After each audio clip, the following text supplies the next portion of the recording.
नमस्कार. आज आपण आलो आहोत ते रत्नागिरीमधील निसर्गाच्या कुशीत बसलेल्या मीरा बेटावरील विंडसॉंग रिसॉर्टमध्ये. या रिसॉर्टच्या ना तिन्ही बाजूला ना मस्त समुद्र आहे आणि त्यामुळे जेव्हा तुम्ही या रिसॉर्टमध्ये राहायला येता ना तर त्यावेळी प्रत्येक रूम मधून ना तुम्हाला समुद्राचं दर्शन होतं. या रिसॉर्टचं वैशिष्ट्य म्हणजे प्रत्येक रूमच्या समोर ना प्रशस्त अशी बाल्कनी आहे आणि या बाल्कनीमध्ये ना सकाळी किंवा संध्याकाळी बसण्याचा ना आनंदच काही वेगळा. या रिसॉर्ट मधल्या रूम पण प्रशस्त आहेत आणि एका रूम मध्ये आरामात 4 जण राहू शकतात. त्याच्याशिवाय स्पेशियस असा वॉशरूम पण आहे. याच रिसॉर्ट मध्ये तुम्हाला 17,000पेक्षा जास्त झाडं मिळतात. याच्यामध्ये फळ झाडं आहेत, फुलं झाडं आहेत, वेगवेगळ्या औषधी वनस्पती आहेत आणि त्याचबरोबर या रिसॉर्ट मध्ये ना स्विमिंग पूल पण आहे. या स्विमिंग पूलच्या समोरच ना 2 छान रूम आहेत. जर तुम्हाला तुमच्या फॅमिली बरोबर प्रायव्हेटली थोडा स्विमिंग पूल एन्जॉय करायचा असेल ना तर या रूम तुम्ही नक्की बुक करा. त्याचबरोबर इथे अशा पण 2 रूम आहेत जिथे ना प्लंज पूल पण दिलेला आहे. जर तुम्ही इथे नवरा बायको म्हणून तुमचं स्पेशल डे सेलिब्रेट करायला येत आहे तर या रूम्स तर आयडियल आहेत. म्हणजे या प्लंज पूल मध्ये एन्जॉय करता करता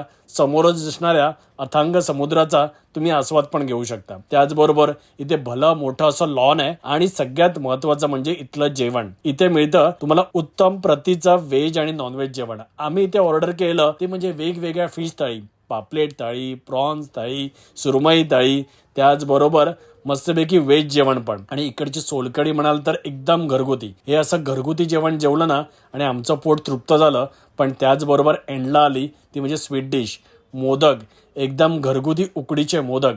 सो जर तुम्हाला रत्नागिरीमध्ये असं निसर्गाच्या सानिध्यात चारी बाजूनी समुद्राला वेढलेल्या अशा या विंडसॉंग रिसॉर्टमध्ये राहायचं असेल तर स्क्रीनवरती नंबर दिसतोय, नक्की कॉल करा आणि बुक करा. आणि अजून एक महत्वाची नोट म्हणजे हे विंडसॉंग रिसॉर्ट ना फक्त फॅमिली क्राऊडलाच एंटरटेन करतं. सो अशा या विंडसॉंग रिसॉर्टला नक्की व्हिजिट करा.